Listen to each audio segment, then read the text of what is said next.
Imagine it's 1939. Warsaw is a city of life, culture, and at its heart, the magnificent Warsaw Zoo. Its director, Jan Żabiński, and his wife Antonina, have built a paradise, not just for the animals, but for the people of Warsaw who flock to see them. They live in a villa right on the zoo grounds. Their lives intertwined with the roars of lions and the calls of exotic birds. But this idyllic world is about to be shattered. On September 1st, 1939, the sky over Warsaw rips open. German bombs rain down, and the zoo is one of the first places to be hit. The animal enclosures are turned into rubble. Cages are blasted open. Terrified, confused animals roam the city streets, only to be gunned down by soldiers. In a matter of days, the Żabiński's life's work is reduced to a smoking ruin, a graveyard of the magnificent creatures they loved. Jan, a respected zoologist and a reserve army officer, is called to defend the city. He witnesses the fall of Warsaw firsthand. When the dust settles, the Nazis are in control. The zoo is a ghost town, but the Germans have a use for it. A high-ranking Nazi officer and zoologist named Lutz Heck arrives. He knows of Jan's reputation.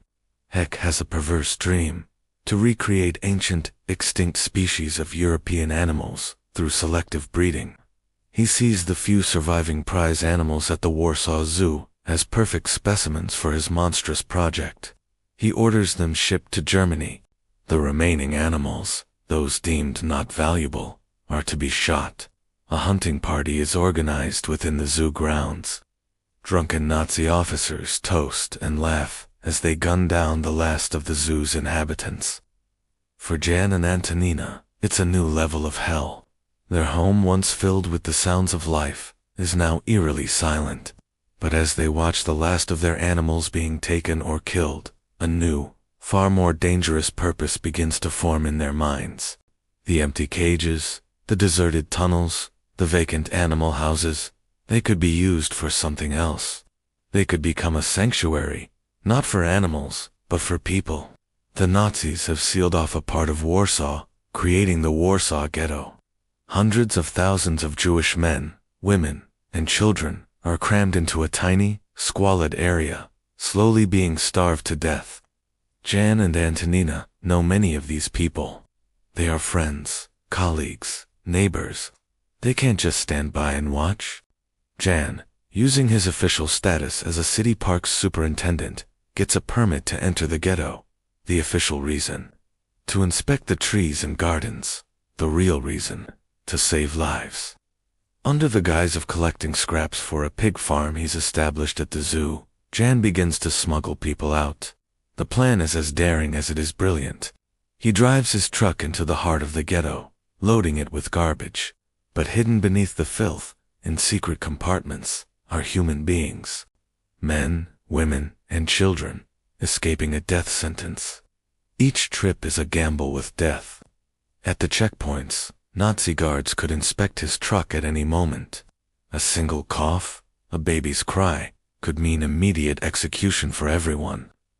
Back at the zoo, Antonina prepares for their arrival. She calls these desperate people guests. The villa, the empty pheasant cages, the lion enclosures, even the tunnels connecting the habitats, become hiding places. She creates a world of code and signals.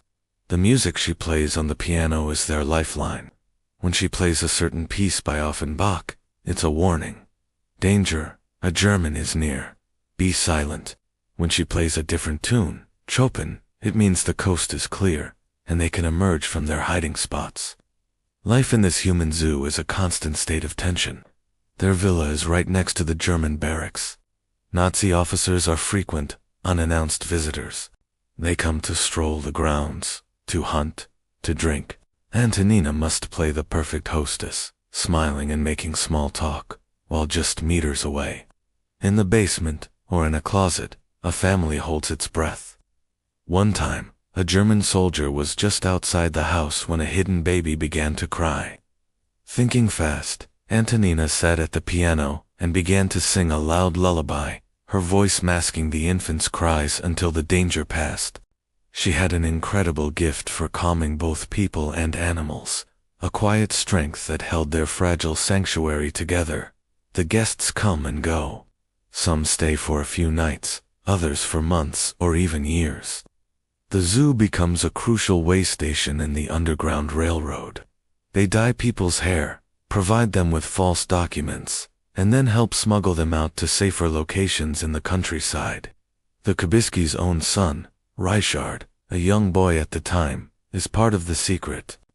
He brings food and plays with the children in hiding, a small beacon of normality in a world gone mad. The danger escalates when Jan joins the Polish Home Army, the underground resistance. He participates in sabotage, helps manufacture explosives, and is even involved in an attempt to blow up a German train line. The zoo, already a shelter for the persecuted, now becomes a secret weapons depot for the resistance. Bombs and ammunition are hidden right alongside the human guests. In August 1944, the Warsaw Uprising begins. Jan fights bravely in the streets. He is shot and severely wounded, captured by the Germans, and taken to a prisoner of war camp. For Antonina, this is the darkest moment. Her husband is gone, and she is left alone with her son and their dozens of hidden guests, as the battle for Warsaw rages around them.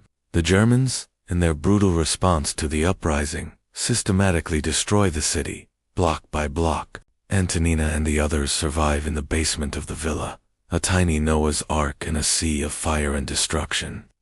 When the war finally ends, Warsaw is a ruin. Over 85% of the city is gone. Jan is eventually liberated from the POW camp and makes his long journey home. He finds Antonina and Ryszard alive.